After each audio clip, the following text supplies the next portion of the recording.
Okay, so here we go. We said don't be a dumb bear. Hmm. Don't be a dumb bear. And we said selling a naked call is just not smart because you would be taking unlimited risk. And so we said what you might want to consider doing is offsetting your obligation to sell the stock at 230 with a choice to buy at 245. Hmm. Options are all about floors and ceilings. All the action takes place between the strikes. We said there are 8 test questions potentially about a spread. And I call it don't hate the 8. Don't hate the 8. You want to have a process. You can do it any way you want as long as you come with the answer. We said one potential test question about advanced option strategies is identifying the strategy itself. Are you looking at a condor, a flamingo, a straddle, a combo, a spread? You got to be able to tell me this is a spread. That alone is testable. A spread means we're spreading the difference. Spread means there's a buy and a sell of the same type of contract. So Hmm. this is a call spread. We said the next thing we got to be able to do on the test is identify whether it is a credit or a debit. Yes. I'm always a believer in firing up the T. The two biggest things I think for option success is, do you understand contract specifications? In other words, you're not fumbling around with a short put as an obligation to buy the stock. Hmm. Then can you track money? If you Yeah. could understand contract specification, you can track money. Now, if you're not going to do that, that's okay. Then you're just going to have to memorize a bunch of stuff, and we need to do what we need to do to take down the test, right? So, I mean, you know, I would joke though, particularly in spreads, if you go on the memory road, it's going to be a lot of stuff to memorize. So we Hmm. determined that this was indeed a credit spread because we had more money in than out. Yeah. And we said we could have done that even if it was missing premiums. So I have a mantra, Sam. Here's the mantra: lower, higher, longer. Lower, higher, longer. Lower strike call contracts always have greater premiums. Higher, higher strike put contracts always have greater premiums. Longer, longer term option contracts always have greater premiums. Lower, higher, longer. So if you get one of those face of death draws, because I think one of the hardest questions as it relates to options is identifying a credit or debit spread when it's missing premiums. And so we would still know that the lower strike call is going to be the dominant leg. And what I mean by that is we buy it, it's a debit spread, and if we sell it, it's a credit spread because we should know what that premium looks like. We said once we've determined that this is indeed a credit spread, now we can rock and roll.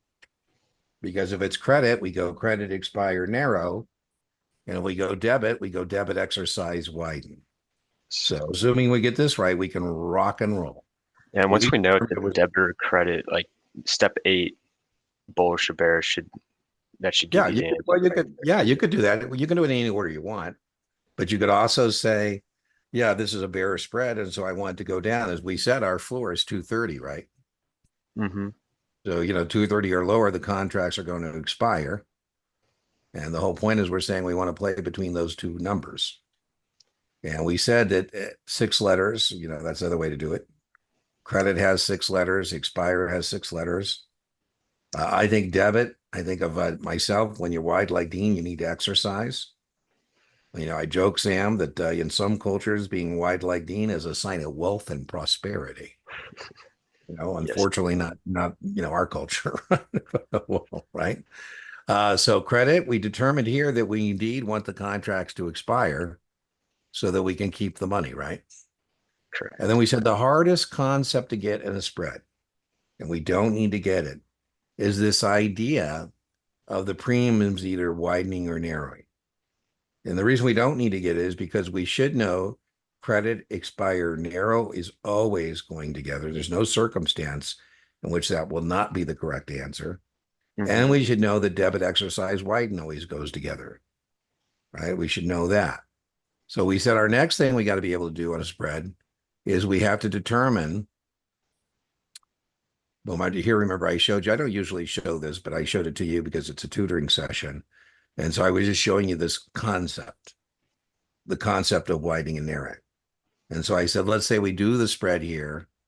There's our spread. We opened it up for a net credit of 8.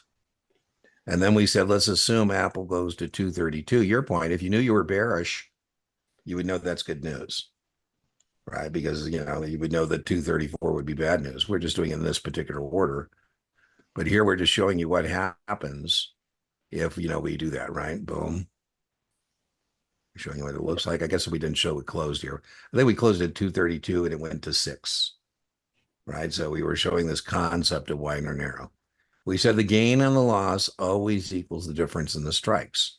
By the way, the debit would be the opposite. The opposite, correct. Yeah, right. So our debit would be our loss and the difference would be our gain. Mm-hmm. But it would always add up to whatever these differences are. So we said our next thing we got to do is break even. You were correct. Cal and push, right? Call add to the lower. By the way, we said test taking trick. We know the break even has to be somewhere between those two numbers, right? And then your last thing is bullish or bearish. I've just illustrated the break even to you in terms of the T. Yeah, again, it was, we said one of the things on your agenda was get better at the T. The T is tried and true. What I mean by that is, no matter how complicated something gets, even on I teach Series 4, which is Richard Option Principle, I say, listen, don't try and do stuff in your head. Just open up the account and track the money in and out, and we'll be able to figure it out, right? I had one up on explication, and her test prep vendor gave her some ridiculous option position. I mean, it was just stupid. I mean, nobody would do it.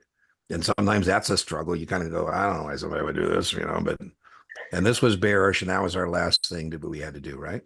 Mm-hmm. All right, let's try another one. So here, let's just go back. Boom. And again, advanced option strategies start with a basic dominant leg. In fact, sometimes we say legging into the spread. So I go long one Apple, October 235 put at 13. And that is just a basic option position. And, particularly on puts, I like to just kind of put what I'm looking at before I, jump in. This is a choice to sell the stock at the strike price. And, I like to get that going. And boom. And if this was the case, if I'm a loser, Apple is 235 or higher, and the contract expires and I lose my money. Mm-hmm. So my loss here is 13 points. For me to break even, I need Apple to go down 13 points. Yeah. The reason it's so hard as a speculator to buy an option and be right is because you have to be right about 3 things. You have to be right about direction. Here you're choosing down. You got to be right about how far down. You're saying at least 13 points. And you got to be right about timing. You're saying all this is going to happen between now and the 3rd Friday in October. Pretty difficult. If you just short the Apple stock, you only have to be right about one thing, direction down. So pretty hard. Of course, that would be a very foolish thing because, if you short the Apple stock, you'd be a dumb bear. And we keep saying, don't be a dumb bear. Mm-hmm. But here, this is a bearish transaction. A couple of things here. Maybe Dean doesn't have $1,300. Don't tell anybody. Second thing is, I don't like that I need 13 points of volatility. So I think what I'll do is sell the lower strike puts to help me pay for the higher strike puts. Okay. And by lowering my out-of-pocket cost, not testable, again, I'll tell you when it gets testable, I will reduce the amount of volatility I need, and that will be a wonderful thing. And let's say for the Apple 225 puts, All right, let's go on 220 puts. 220 puts, I can get that done at 7. And so Okay. test question number 1, I have done a spread. Mm-hmm. Spread is when you're long and short the same type of contract. And again, I like to kind of say, okay, what am I looking at? I'm looking at here an obligation to buy the stock at the strike price. So I kind of just like to, get comfortable with what I'm looking at. Boom. And as I said, the way I like to think of that is it's about the floor and the ceiling. The floor and the ceiling, right? All the action in a spread takes place between these two numbers. Mm-hmm. That's the whole point of a spread, right? Okay, so test question number 1, as we said, is can we identify a spread? Can we identify a spread? Yes. And so, boom, it's not a straddle, it's not a combo, it's not a plink flamingo, it's, whatever, right? So this, what you would tell me is a spread. The next thing is really important. Is it a debit or a credit? Now, again, we said there's a couple ways to proceed on determining whether it's a debit or credit. We can fire up the T, or Mm-hmm. we can do it next to it, however we want to do it. And the way we do that is we're going to net the premiums, right? That's what the spread is, the difference in the premiums. So that 13 is money out,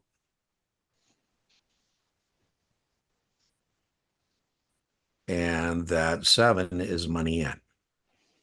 Mm-hmm. Yeah. Debit. Yeah, this is a debit spread. And it's not a coincidence it's a debit spread because I showed you as your tutor a credit call spread. And so now I'm showing you a debit put spread. So we're looking at it as something just a little different here. And so, we have two types of spreads, right? We have debit and credit Mm-hmm. spreads. And we said this is really key. And we said it's really key for a lot of reasons because if we get this piece of the analysis,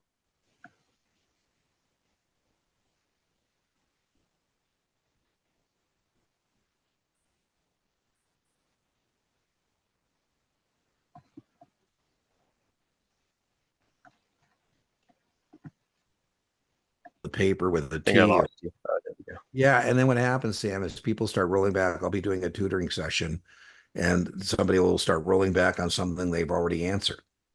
And I'm saying, well, no, we already dealt with that. We put that to bed. It's on to the next step, right?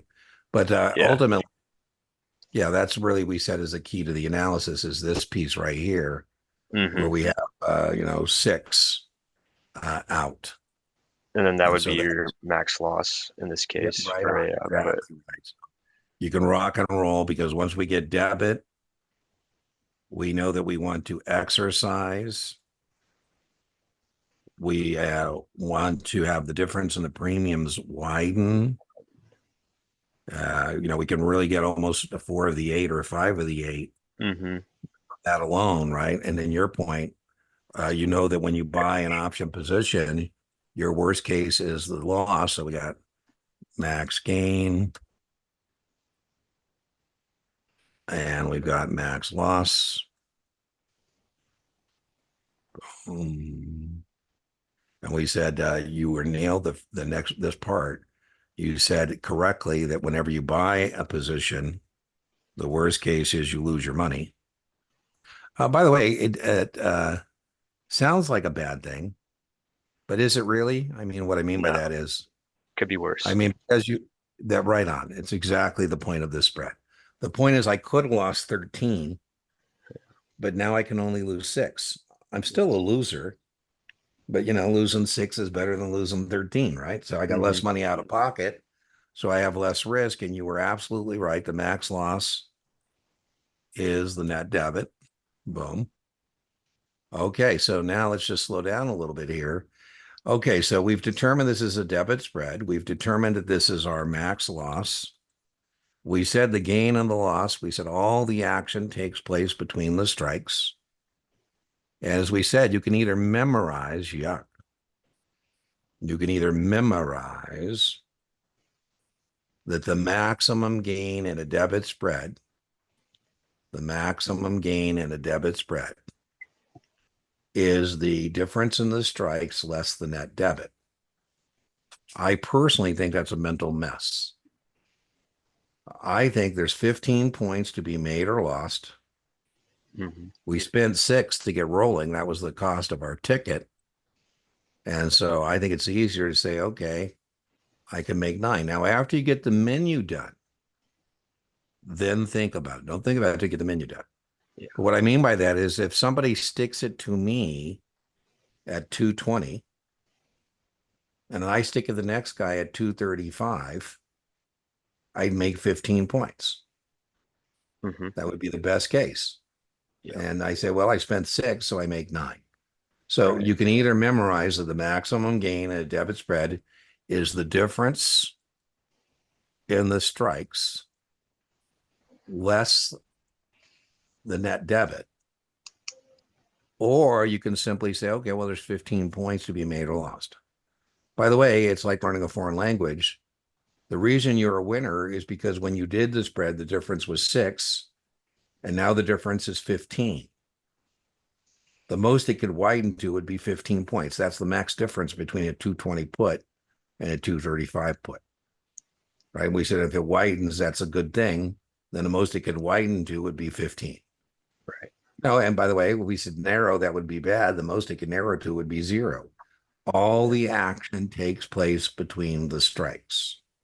All the action takes place between the strikes. Okay, so we've got our max gain, and we said it looks like this. There's our 6 we spent. And here is our difference.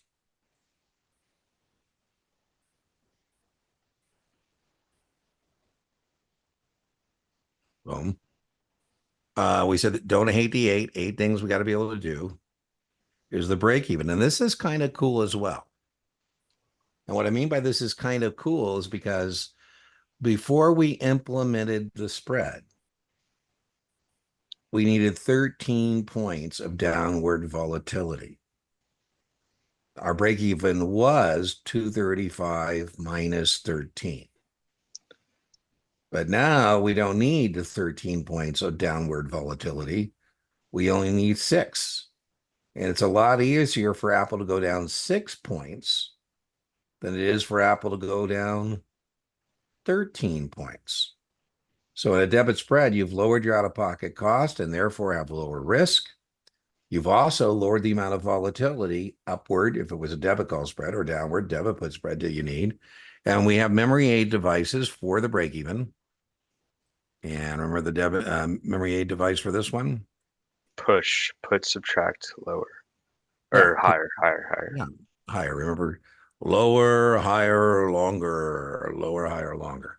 By the way, if we are a visual person, there's no graphing on the test, but if we're a visual person, here is our 235 put. Here's our 235 put. And, boom. And here is the market price of Apple.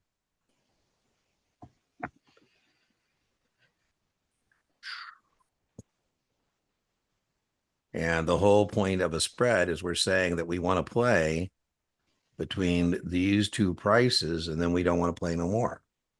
So there's our 220 put.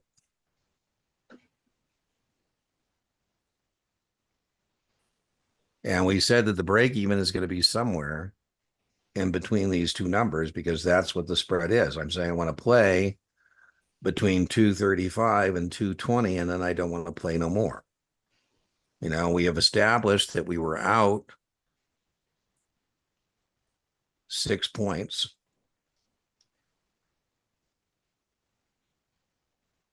And, pretty easy to qualify somebody who wants to buy an option position, whether it's the position we're looking at now or, some other position. If you're buying an option position, I just say, hey, Sam, is this money you can afford to lose? For everybody, that's a different number, right?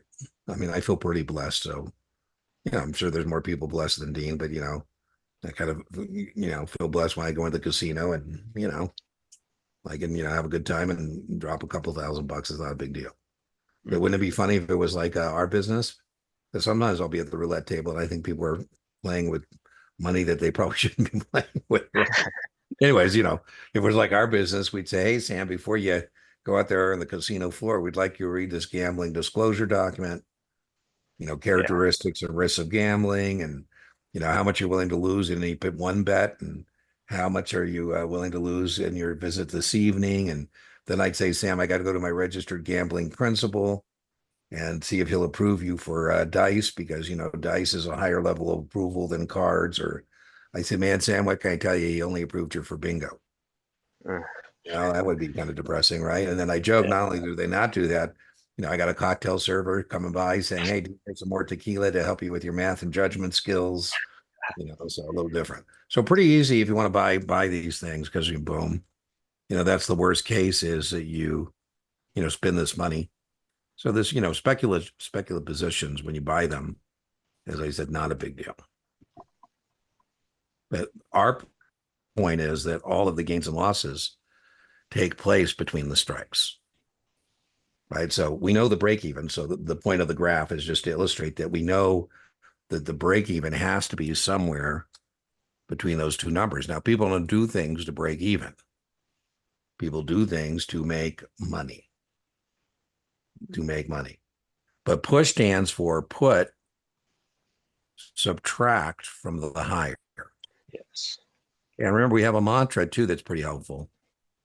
Lower, higher, longer, lower, higher, longer. And it's pretty helpful as well to tell us what is the dominant leg.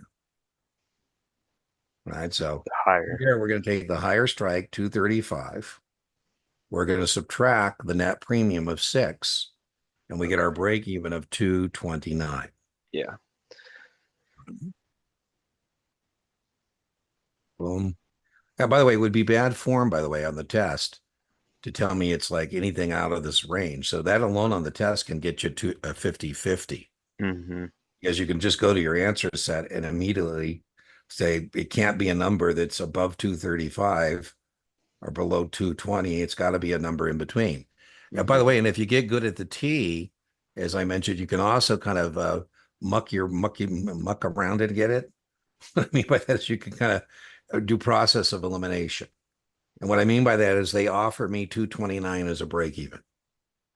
And so now I'm just going to do trial and error until I make these columns balance. Now, remember, if this is the way you're going to proceed, then it's important for you to know the dominant leg if you're going to use the T to do the break even. So what I mean by that, there's my dominant leg, and that is my choice to sell at 235. Hmm. And so I plug that in as my dominant leg. And now I say, okay, well, the break even has got to be a number. Yeah, Chris. Yeah. My brother's on the property next to me. Somebody's calling me. Are you there, Chris? Hey, yeah, I'm making a run to Walmart real quick. I don't know if you want to go or not. Oh, okay. Well, hold on. I got to finish this tutoring session. What time do you get? About 10 minutes. All right. Okay. Bye. All right. Brother's going. We're off grid. So the Walmart is like 50 miles away in Kingman, Arizona. And so when you're Jeez. trying to provision things, it's not, I guess we're just Albertson a block away, Yeah. right? So, Right. all right. So, anyways, here, what I was saying is if you plug that in, then you know that this is the offset, Hmm. right? So if they offer me 239, 229, I put it in there. And I say, okay, would that ultimately make the columns balance? And the answer is yes, right? So if I can, buy the stock at 235, stick it to somebody at 229, I make 6, spend 6. I'm just illustrating that indeed that is the break even, Okay. right? And then the last thing we got to do, don't hate the 8, is we got to determine bullish or bearish. Hmm. And how do we do that? The dominant or the higher Right on. uh, And remember, we should be able to do that too. This strike is price. indeed a bearish spread. And we should be able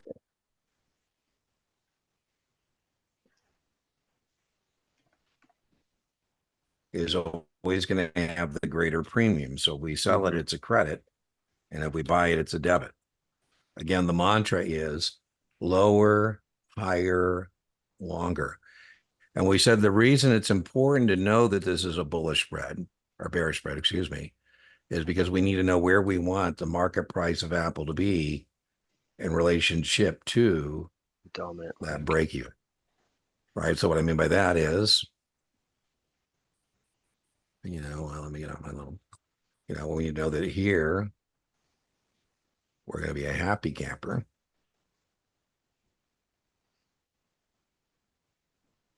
And here we're going to be an unhappy camper. By the way, the worst case is 235 or higher, no intrinsic value, contract expires. All right, let's try some test questions. Let's try some test questions here. Boom, let me get rid of that. And oh, that's not what I want. Boom, boom, boom.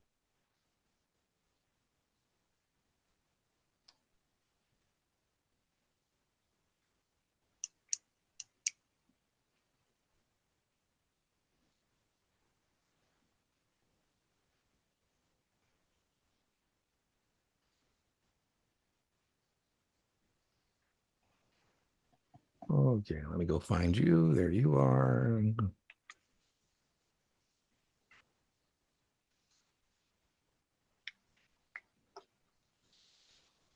Okay, can you see my screen? Yes, I can. All right, so here is a options position. An active option trader establishes the following positions.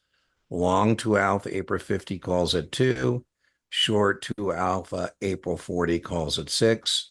What is the break-even point? Okay.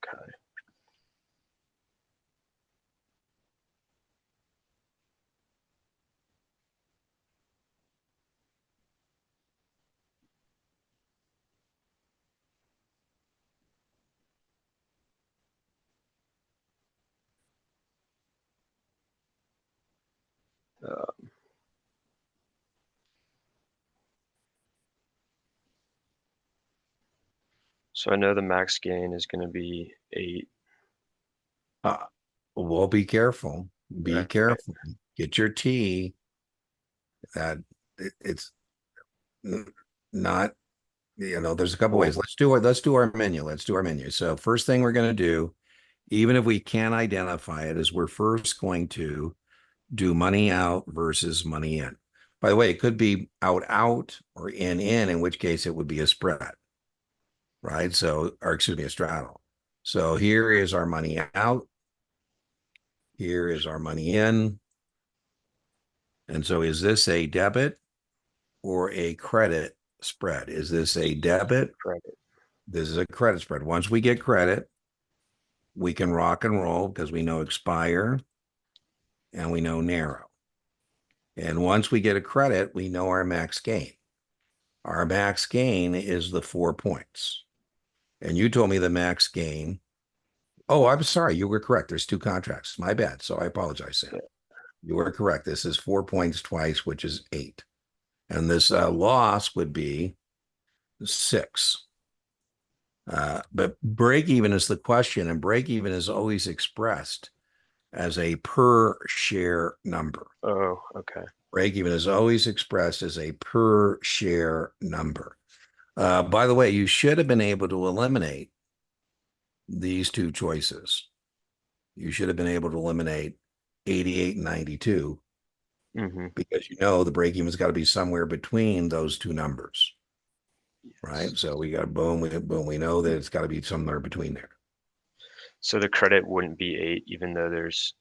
Well, the credit is 8. We would do it per share. Break even's 44. Okay. Break even's 44 because you're going to take call, add to the lower. Okay. So whenever I set up the T, so I had 2 6s on the credit side, and then I think so. You should do 2 2s, and then and then when you're all done, right? So my T would have looked like this. And then your point, you just got to remind yourself when you're done that you got 2 contracts. Okay. So my T would have looked like this. I would add 6 here. I had 2 here. And then when I get to gain or loss is when I would multiply. Okay. All Right. right. So See, yeah, not that bad. threw me off because I did, the 12 on the Well, that's why credit we're doing line. tutoring sessions. That's why Okay. we're doing tutoring sessions. Okay. By the way, the answer you gave me was correct to the question that wasn't asked, but you said the gain was 8, and that's fine because if you're trying to find your bearings, right? It would be expressed as a per share number. The Okay. dominant leg here is my obligation to sell at 40. Right. And then you And would just so the add the break credit to even, the lower. yeah. And so Yeah. the break even is the number that makes the columns balance. Okay. 44, because that's what break even is, same dollars out as dollars in. So Yes. we've got our max gain, we've got our max loss. Is it a bullish or bearish spread? Is it a bullish or bearish spread?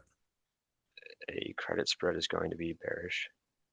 Yeah, we'll be careful. Credit call spreads are bearish, but credit put spreads are bullish. So just be careful. You're correct. It's bearish. All right, let's try another one. I think these are the hardest ones you could get. And I told you, remember the mantra? What was the mantra? Lower, higher, Lower, longer. higher, longer. Lower, higher, longer. Strike positions. Yeah, the break evens are boom. All right, so here I think is one of the toughest positions. We didn't get to straddles today. There we go. A client sells one December 60 put and buys one December 45 put. Lower, higher, longer. So the 60 put is going to be the dominant one. That's right. Um, And if you it's got the your matrix dominant, there. When you sell puts, what are you? you are a bull. All right. So now you got to decide, is it a debit bull spread or a credit bull spread? It's going to be credit. Excellent. And I think that is the hardest part to get, is that right there. Mm-hmm. What's the gain and loss equal? The gain and loss equals 15. We don't know what it is because we don't know the We need premiums. premiums. Yeah. Yeah, but we do know that it adds up to 15. Mm-hmm. Right. So there's a lot of all right. So we made it through. Alexa, cancel. Alexa, cancel. Alexa, stop. Jeez. Okay. So you have your shared screen final booked. We didn't get to Strauss. I think Strauss are a little more straightforward Yeah. as well. So I know Silo, so I'm okay with okay, them. so by the way, that's fine. I don't think I have any booked behind you in your shared screen final. So add to that any other thing you want to do on your Dean to-do list, and we'll Okay. either do it before or after your shared screen final. I'll comp it, but make sure probably do it after because we don't want to, Yeah. have you say you were tired because we wore you out before we did it. So, Okay. but just add that to your list, and I will do it there. Or if you want to book a separate tutoring, you can do that as well. Is your Okay. tutor? I'm pretty happy with where you were. I mean, I felt like we some things that we Yeah. normally wouldn't do. If I felt like you weren't quite Yeah. solid, I probably would have gone a little more gentler with you. Yeah. But I No, thought, I feel pretty good with the options. I mean, just some of the practice questions I've been getting on the final exams are well, send just those like, my way. I'm more than happy to help you. I might put them okay. on the channel. I explicate them, and you can find them there. What campus are you at? So I'm in the Plano office. Plano. Oh, I didn't even know Vanguard had a Yeah. campus. Yeah. Plano. So I've they been just there. opened a South Region Oh, office I was gonna a say couple I've been years all. ago. I So thought I'd been all the Vanguard crew yeah. locations, but I guess not. Hey, Yeah. my favorite was North Carolina. They're so hospitable. And then the campus in Valley Forge. Oh my God, Yeah. not I as heard it's beautiful. hospitable. Yeah, it's a beautiful campus, just not as hospitable as the people in North Carolina. And then Okay. I've been to Scottsdale, and I've been to is it Indianapolis. I've been to pretty much all. I used to have a Vanguard ID badge because I was there often enough. I said, this is ridiculous. I have to have a security guard take me to the bathroom. I mean, No I'm going to way. be here. I said, so yeah, it was harder to get a Vanguard ID badge than it was to fill out a U4. Oh my God. And then I showed up on Valley Forge one thing and it expired because I hadn't logged in. I guess there's an automatic feature that if you haven't badged in somewhere, this thing shuts down. And the guy went to take my badge from me and go, please. It was so much work. You can watch me literally go to the office right there. I'm going to have them renew it. Don't take my badge. And the security guy sent me to the security office without the badge. And, I like, oh man. So now I got to call the security. You could escort me literally 50 feet, which I get. I mean, I get the security. Yeah. It was funny. I got back to North Carolina and I guess maybe I made such a scene. the lady who's in charge of badges in North Carolina gave me a new one. She goes, "Hey, Dean, I hear you had a little run-in in Valley Forge." I go, "Yeah." And she goes, "Oh, thank you so much." So, That's all hilarious. right. Well, you know where to find me if you need me. All right. Yes, sir. Thank you for your Okay. time today. Appreciate it. My pleasure. My pleasure. Bye-bye. All right. Bye.